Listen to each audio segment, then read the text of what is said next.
we need to make progress. How many feel like you're making progress in your life? You know, you'd be surprised at how many of you don't feel like you're making progress. Oh, let me put my Ricola down right here. Let me touch my Ricola. Sometimes people feel stuck. People feel stuck. Sometimes people can be stuck in a relationship, feel stuck, feel like it's not going anywhere. People could be married, still love each other, but feel that there's no progress. Sometimes people are stuck in a career. Sometimes people are in ministry and it's not progressing, feel kind of stuck. Sometimes people are stuck emotionally over some things that they've experienced in their life. They haven't gotten past it and feel stuck. And after a while of being stuck, we begin to define ourselves by what has gotten us stuck. You get what I'm saying? And so we're going to talk about that. We're going to look at some scripture. Alicia, bring that picture up. We can bring it up. I think folks may remember this commercial. It still comes on.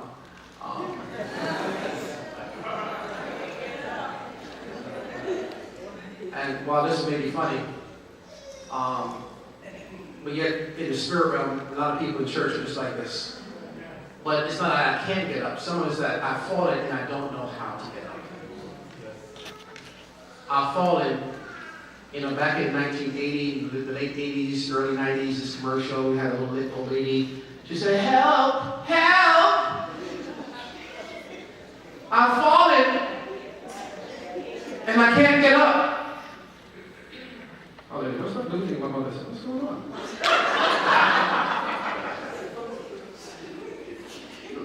Jesus is coming soon. All right. I thought the projector was like kicking off. I was like, we gotta adjust it. All right. It is so. Amen, amen, amen, amen. I've fallen. You'd be surprised that we're laughing about this, but so many of us are in situations right now where we don't even know how to get out of it. And I've known believers who love God. You can love God. See, this is the issue. Loving God doesn't get you out of everything. A lot of people love God and don't know how to get out of it. You can love God and still be absolutely in a mess. You can love God and be broke all your life. You can love God and never be progressive, because loving God is not the issue. Just like living with someone, loving them is never a problem. Love is understanding them. You can love somebody, but you don't know how to understand. You don't have understanding of them. So the Bible doesn't say through love is a house built. The Bible says through wisdom is a house built. So we can love God, but loving God doesn't make us any better unless we're actively engaged in a process of becoming better. You can look at yourself in the mirror and say, I want to lose 10 pounds. And then come to church and just love God. And go back and look yourself in the mirror. And there's going to be a whole lot of love forgiven. Okay? So it'll be, I've fallen. But I'm about to get up. I may have fallen. But I also know how to get back up. The Bible says the just man falleth how many times? 70 times 7. Right? And sometimes we can become stuck. Now, you said, Bishop, why are you teaching this? Because the Lord spoke to me. He said to me, there are things that I have reserved for people that you're praying for, you're expecting from me. Yes. But he said, I cannot give it to you while you're still stuck. Yes. You see, I make a promise to you while you're Jacob, but the promise will only be fulfilled in Israel. But before you can go from Jacob to Israel, there's got to be a wrestling and a transformation taking place. Because the thing about it is this, that when God has a certain thing set up for you, He's not going to change your destiny to match where you are now. You're going to have to fix where you are now to match your destiny. Am I making sense to somebody? And so as long as you are still at the altar of your pain, at the altar of your past, at the altar of your loss, at the altar of your grief, you're saying, I'm not ready for the next level yet. Because there's some things that I've got to let go of in order for some new things to come into my life. He taketh away the old that He might establish the new. Oh, somebody say hallelujah in this place. That's why I'm thankful for a new day. Sometimes you go to bed, you're stressed out, and things are bothering you. But it's nothing like waking up in the morning to a fresh day, fresh morning by morning, new mercies you see. Nothing has changed, but God gives you a fresh perspective on the day, and you got clearer thoughts now to think this thing through. And God began to say to you, I'm with you today. I can help you through this today. I'm going to walk you through this today. You're not doing this by yourself. I am your God. I am your shepherd. I am your shelter. I am your rock. I am your light and your salvation. Whom shall you fear? Does anybody know what I'm talking about this morning? Come on, clap your hands and celebrate. Let's move on from there. Let's go to the book of Ruth chapter 1 and verse 19. Ruth chapter 1. Ruth chapter 1. So we're going to have a conversation a little bit about this process. And the question when I talk about is, how do I walk through an experience without allowing the experience to define me? You can walk through and you can go through the experience. And if you're not careful, you can define the rest of your life by that experience. I remember, I'll use my sister for example. I think she could handle that. I remember when my little niece had passed away, and we were all here in prayer meeting. I don't know if anybody remember that night, but we were here in prayer meeting. I remember running to the emergency room and seeing the baby that had passed on the table. The doctor allowed everyone to come in the room. I remember that day very well. I remember being on the balcony when the funeral directors brought the baby in. It was a very, very heavy moment. My nephew, Jarrell, I remember his birthday. Then he lost his life that day. I remember dealing with that. I remember the very day Father Roberts passed. And I remember dealing with that. What I'm saying is that there's some, I remember leaving the church that we came out of. Church that I've been in for how many years, building and sowing, and plowing, digging. The season come to leave.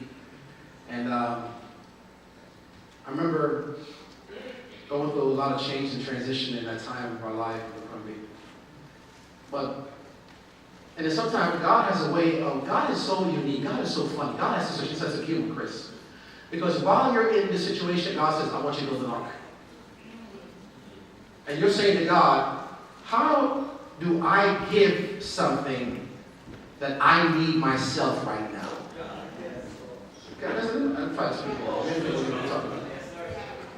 You ever been commissioned to give a word to somebody of encouragement, and you could use one yourself? Let me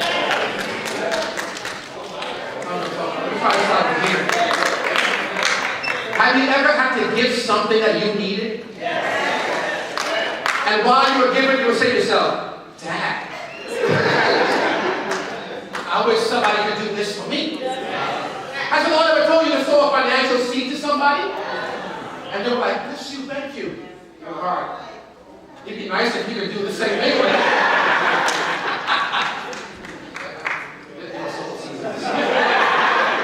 Anybody know what I'm talking about?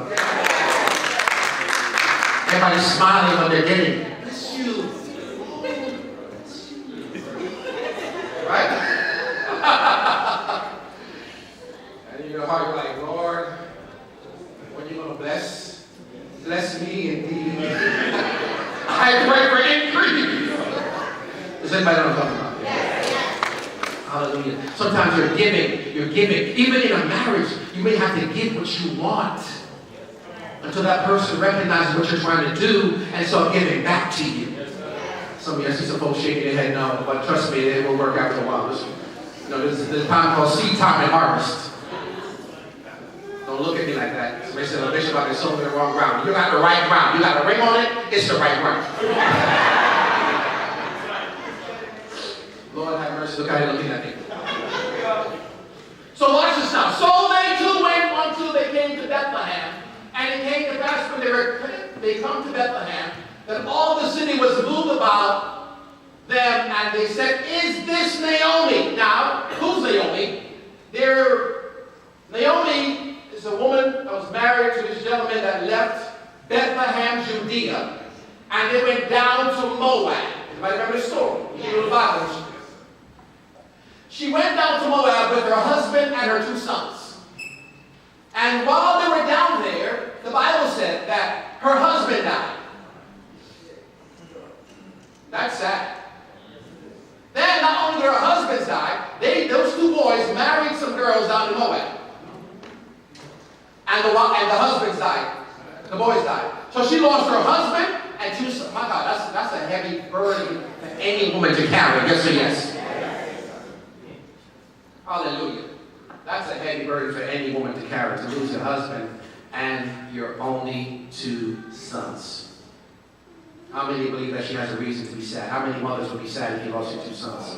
You lost your one son. Oh, my mother would have blue. She'd have black in her hair, too. With a big hat on. With a veil.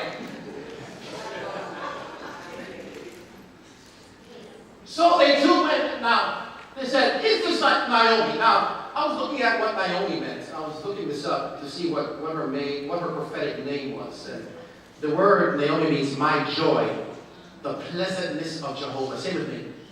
The pleasantness of Jehovah. Say with me, the pleasantness of Jehovah. Her name means Jehovah is pleasant. They said, isn't this Naomi? And you can't have a name like that without always smiling.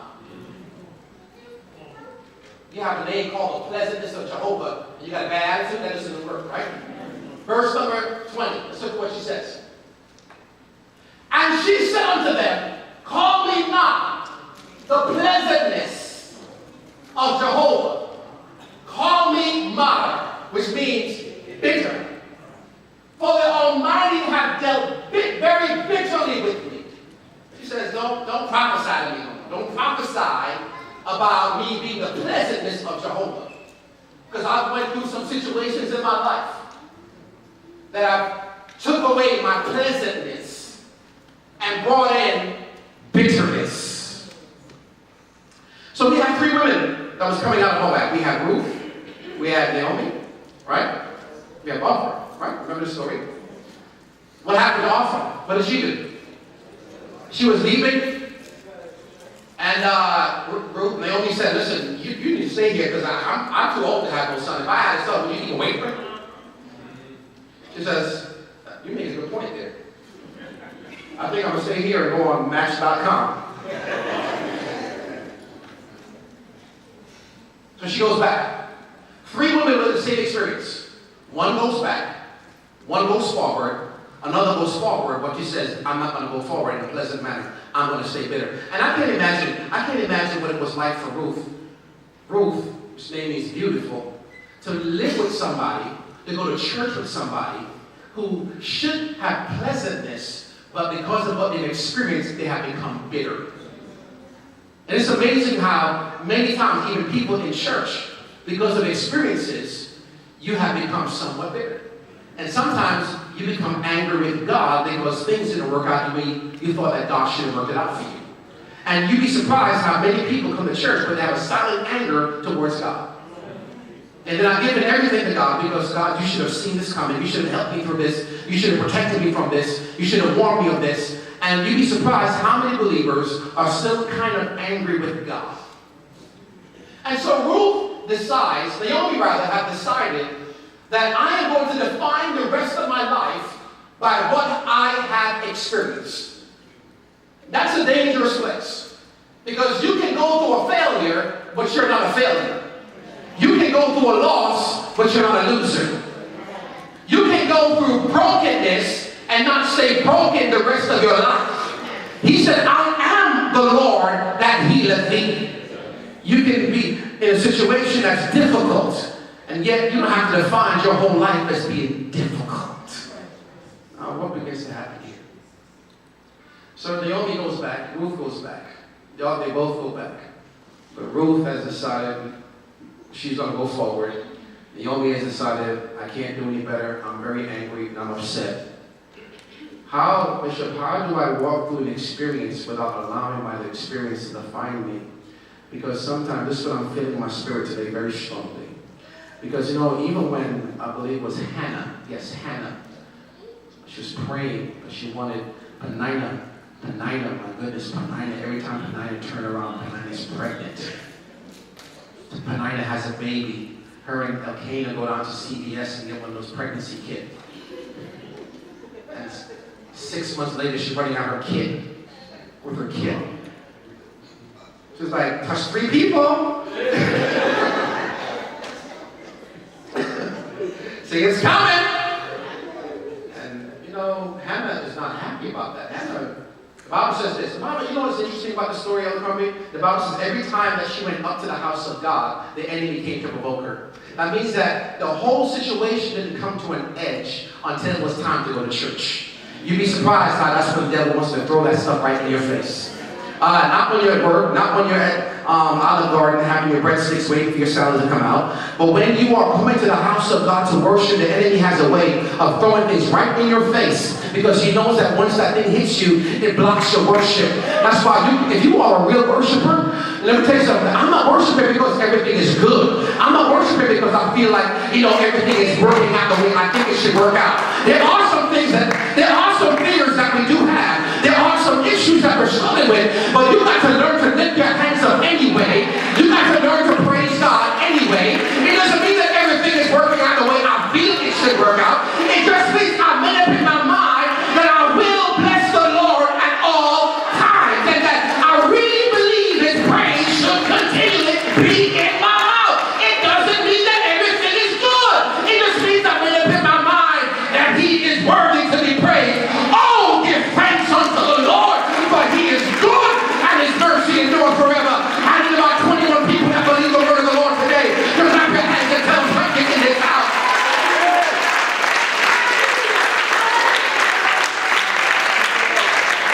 And so the angel comes to Gideon and says, Gideon, about mighty man of valor.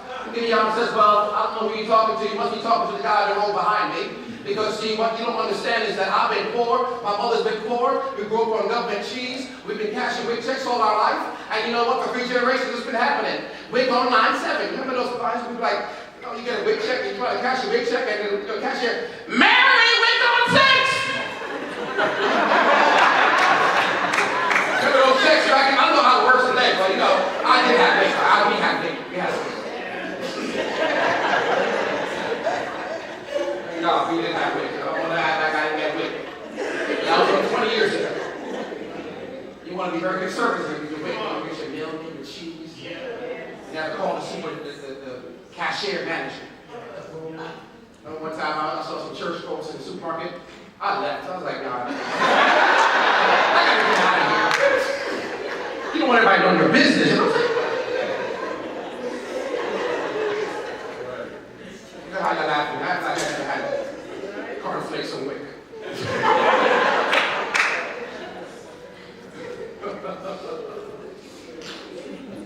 And Gideon said, listen, you can't be talking to me because I've been poor. I'm in this situation. And the angel says, Hail, I'm talking to you. Hail, mighty man of valor, because God doesn't see you by your circumstance. He doesn't see you by your situation. He sees you who He has predestined you to be from the very foundation of the world. The devil may call you a loser, call you a failure. You've been defined by your divorce. You've been defined by rejection. You've been defined by abandonment. You've been defined by the loss of a spouse. You've been defined by the loss of a child. You've been defined by the loss of a limb. You've been defined because, amen, the enemies feel like the enemy shut everything down around you. You've been defined because your lack of not earning the kind of earning potential that you have. You've been defined by bad experiences and people that have turned their back on you. Stop allowing those things to define you. You are not those things. You are not a loser. You are not abandoned. You are not rejected. You are loved. You are accepted. For God so loved you, He gave His only begotten Son, that whosoever believeth in Him should not perish, but have everlasting life. You are the apple of His eye. You are blessed coming in. You may not look blessed. You may not feel blessed. Your bank account may not testify that you're blessed. But my blessing has nothing to do with what's in chase. I'm going to chase what matters. The blessing of the Lord maketh rich, and He addeth no sorrow to it. I want somebody that knows that I'm blessed to open up your mouth and shout, I am blessed. I am blessed. Slap somebody high five and tell them, I don't know what you think about me, but I am blessed.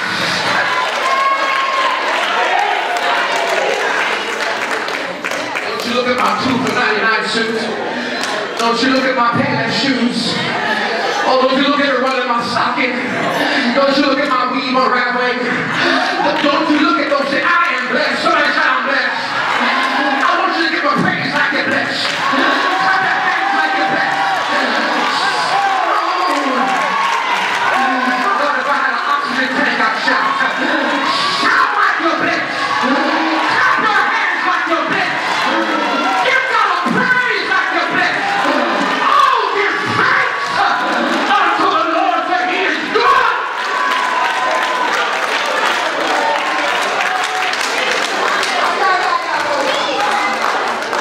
Sit down a minute. We got a few more minutes to work this thing out. Refuse. Have you had one of those days like Job, Chris, where every time you get a call, a text is bad news or something good, and you say to yourself, I don't know, what could be possibly next? You've been so disappointed you have to laugh.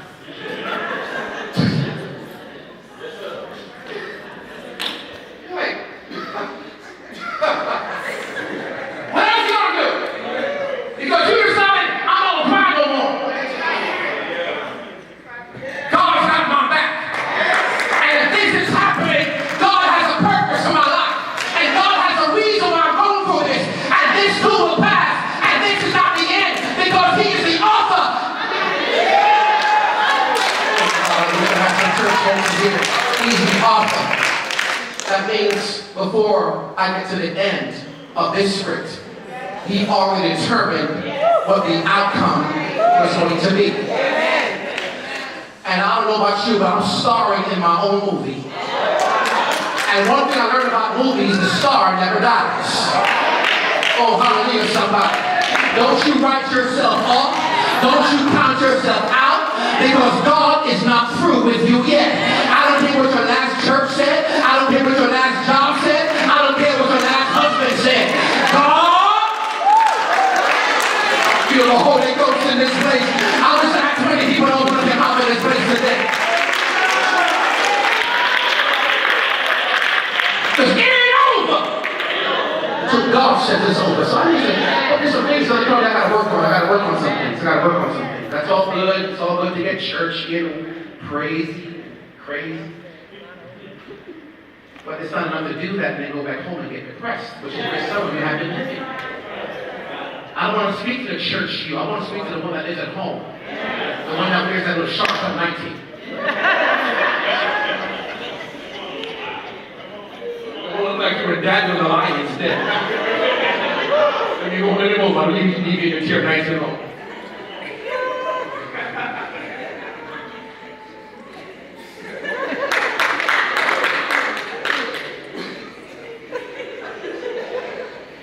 Now back to our show.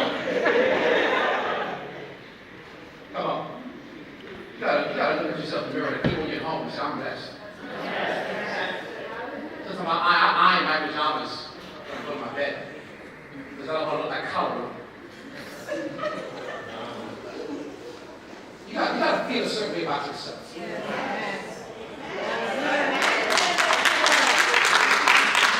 Why? Because everything in my life is always trying to pull me down. I gotta be responsible. To pick me up. I gotta look at myself in the mirror and say, listen, you better stop wearing those little cheap shoes and put something good on.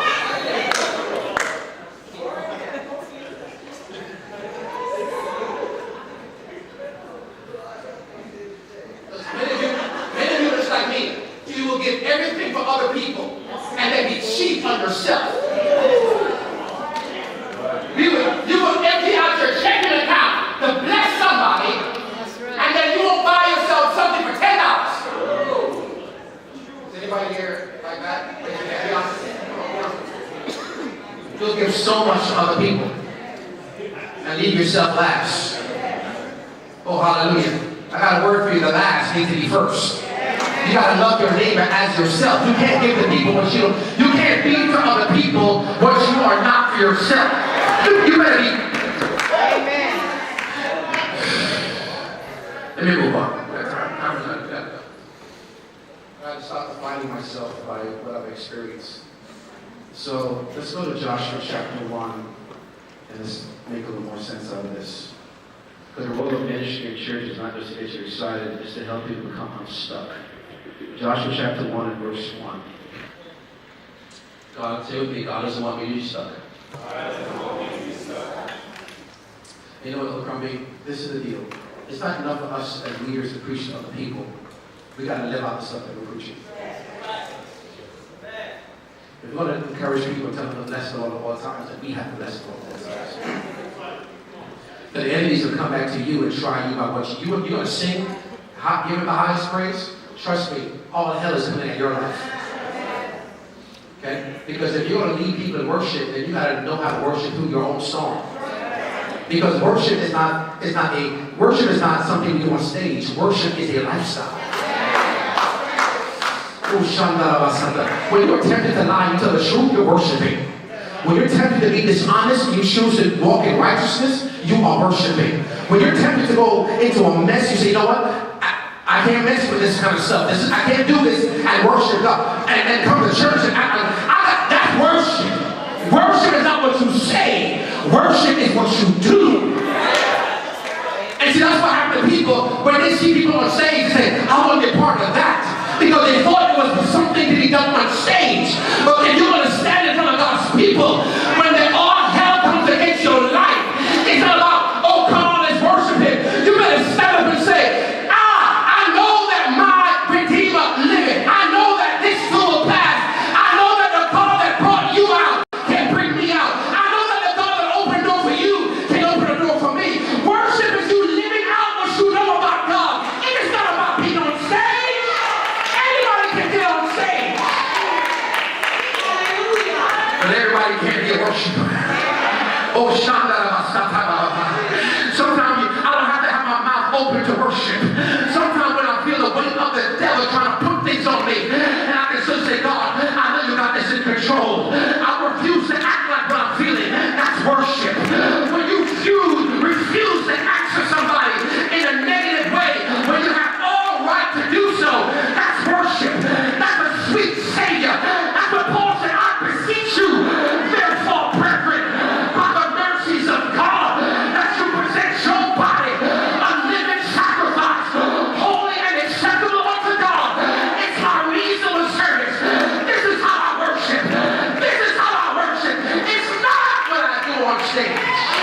It's what I do when nobody sees me. Somebody say, how?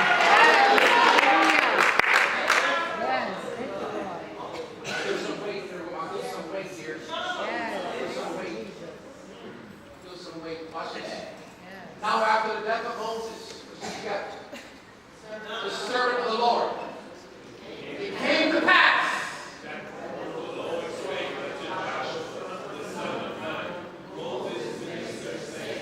Who was this Moses minister? Who was Moses minister? What does it mean to minister? He was attendant. He served. Verse number 2. Moses. Stop. Do you not think that Joshua knew that Moses is dead? You think it was a trick question? Like, did you know? I think Joshua had the program from Grammys that had Moses' picture. I think he read the eulogy. Why was it important for the Lord to say to Joshua that Moses is dead? Watch this now. The next thing he says, now, therefore, I'm going back to I was thinking about it. Somebody say arise. Arise. Look at somebody, look them in the eye. Even the eyelashes coming loose.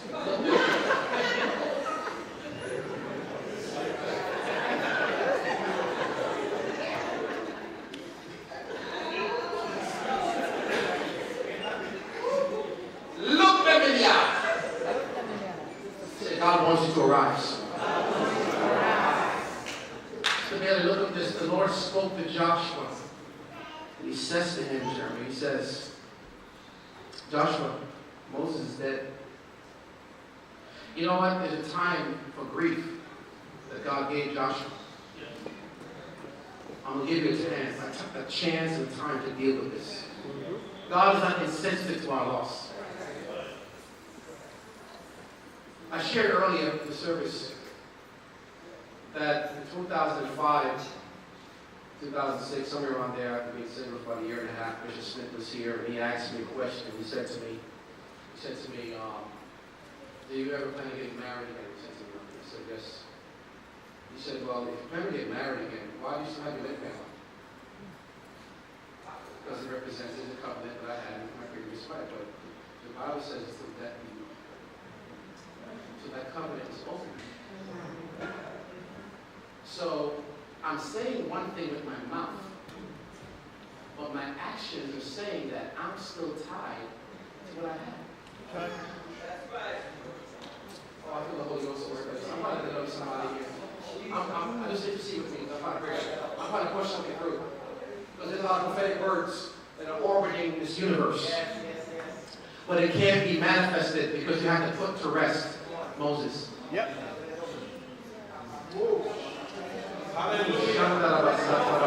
You feel it? There it is. Ooh, there it is right there. Oh, I feel the wind of the Holy. Oh, Shemaya. Oh, Shanda. Sanda. I felt like they was moved right through here. You feel it? It's just like the angel's wings brushing right across this room. Oh, Shanda. I'm not trying to make this happen. This is happening now. Moses is my servant. Not only was he your leader, he was my servant. He's dead. Now, this is what I need you to do. I need you to get up.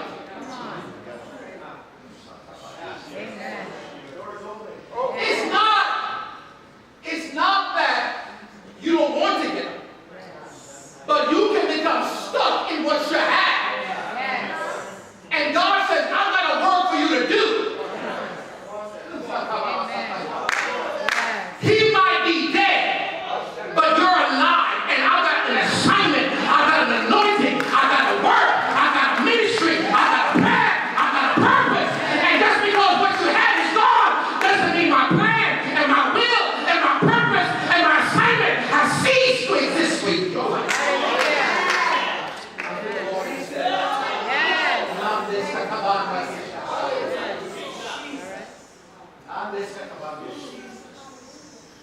Moses, Joshua, you've fallen. But it's time for you to get up. There's a deliverance happening in this room right now. Watch this. Arise, watch this. Go over this Jordan.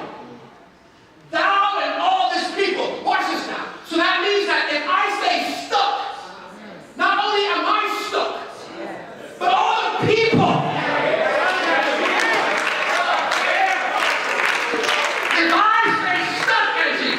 Keep a generation stuck behind me. And as long as your womb, as long as you're crying about what Moses did and what had happened, it shuts your womb up. And so God says, I want to breathe in your womb. I want to open up and unlock your destiny. But I need you to first get up. Hallelujah. You got to leave the shrine, the incense, all the things that Moses did, all the nice memories. Remember that piece of manna that he gave you when the manna fell, that rock you took out of the Jordan. Oh man, it was a great time. When he crossed the Red Sea, ooh, it was absolutely amazing. The water stood up on the sides and we walked through a dry ground. Powerful moment. I took a selfie when I was crossing the Red Sea with Moses. It was a powerful experience. I placed it on Instagram, but it's over now. It's dead now. It's over now. As a matter of fact, I need you to stop crying about this now. I need you to dry your tears up right now. I need you to put the tissue box down now, because there's a people that's waiting on you. There's an anointing on your life that needs to be unlocked. There's a destiny in your spirit. There's a generation waiting to see the manifestation of what God is about to do in your life. I need somebody to shout, arise!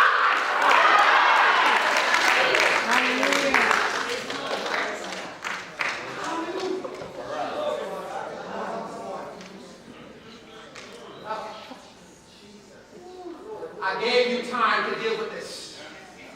I gave you all my Hallelujah. I gave you time to grieve the loss of Moses.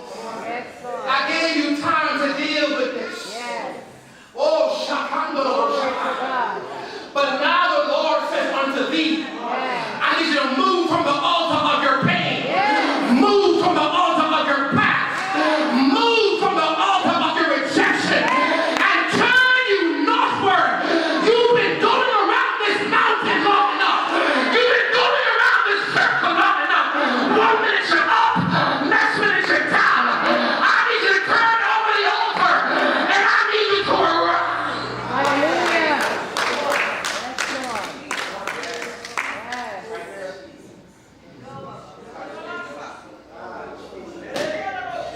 Chapter 4 for me. Whoa!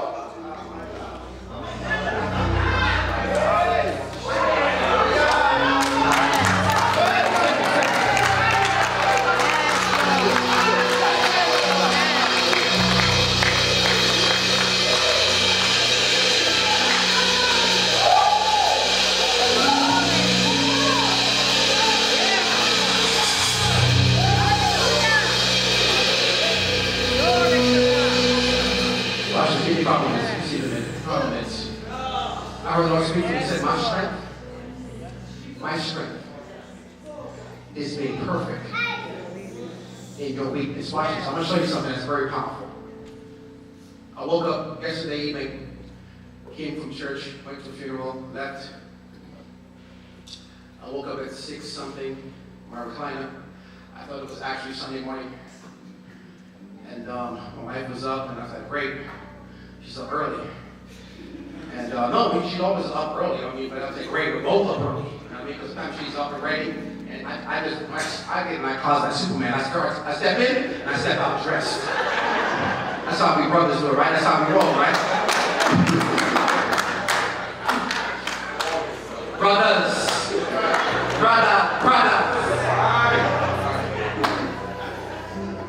We don't have no stockings to run, no shoes to match. Right? No.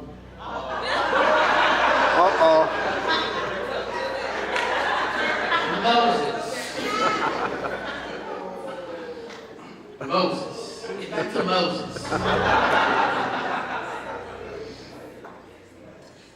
Then went Boaz up to the gate. Ruth decided, you can be bitter if you want. But I promise you, you will never attract a Boaz by your bitter. You know what I appreciate about Ruth? You have to learn how to live with people in church who's supposed to be a mentor, but yet they stay bitter.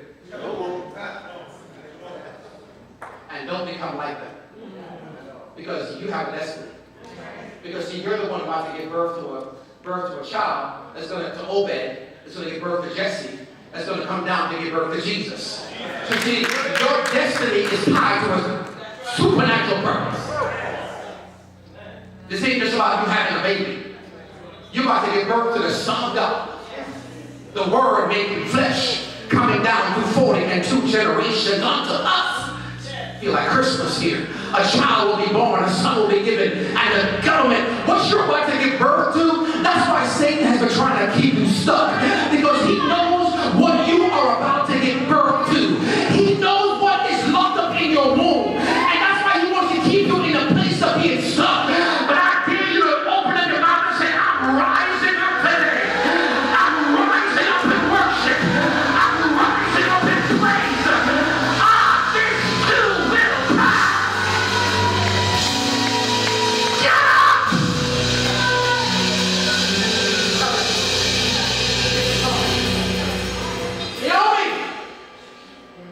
Naomi, you're angry, you're upset, you're old. Don't misunderstand this, but her breast is dry. Angry woman with dry breasts. But she has a place. She has a place. Watch what happens. Sat down there, and behold, the kinsman of whom Boaz spake came by, unto whom he said, Ho, such a one, turn aside, sit down here. And he turned aside and sat down. Let's read on verse 2. Let me make sure we read the right thing. Jump on verse 13. I'm sorry, verse 13.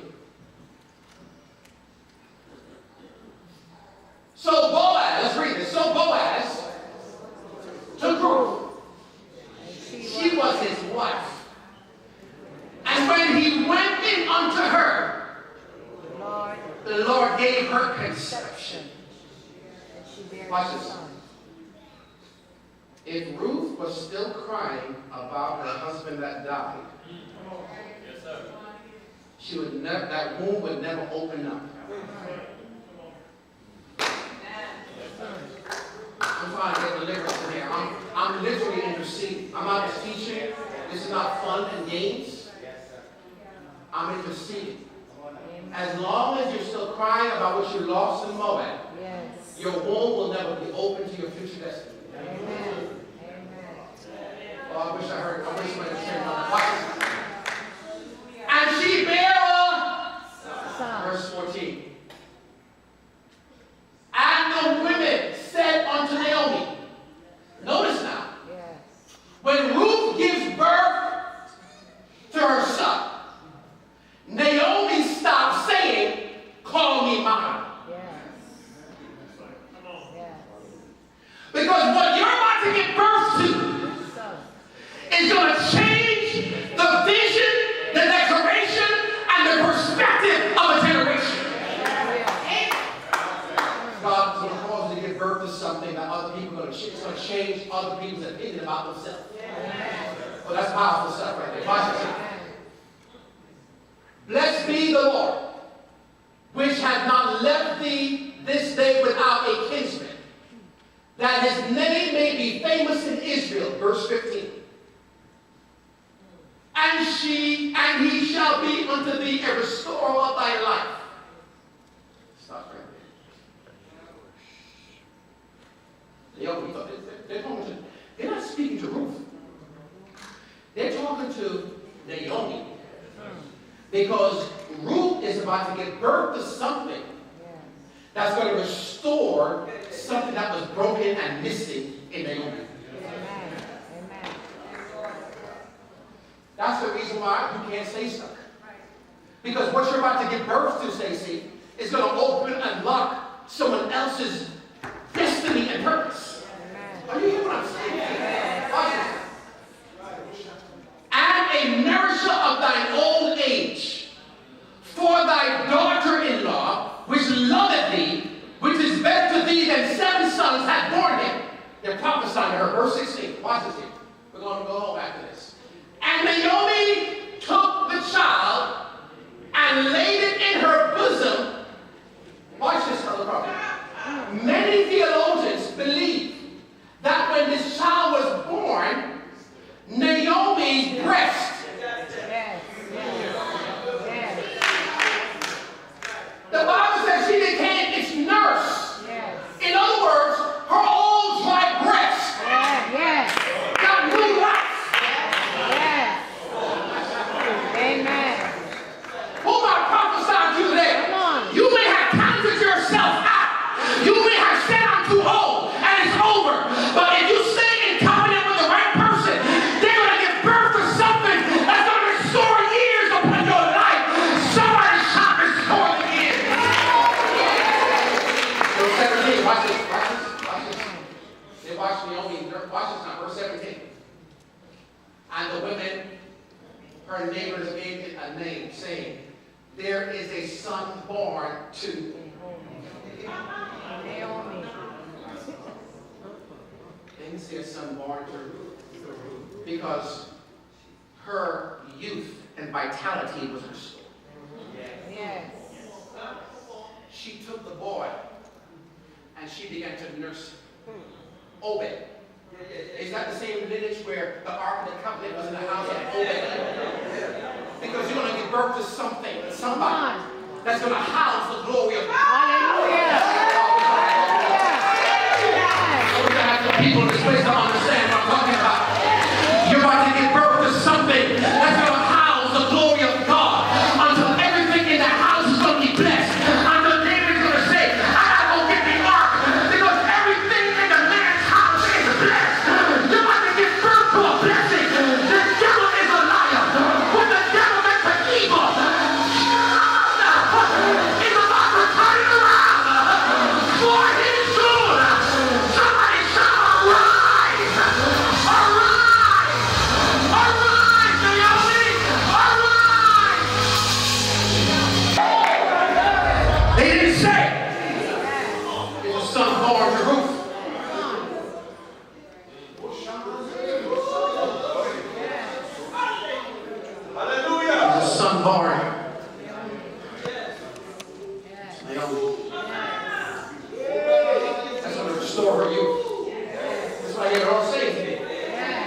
years.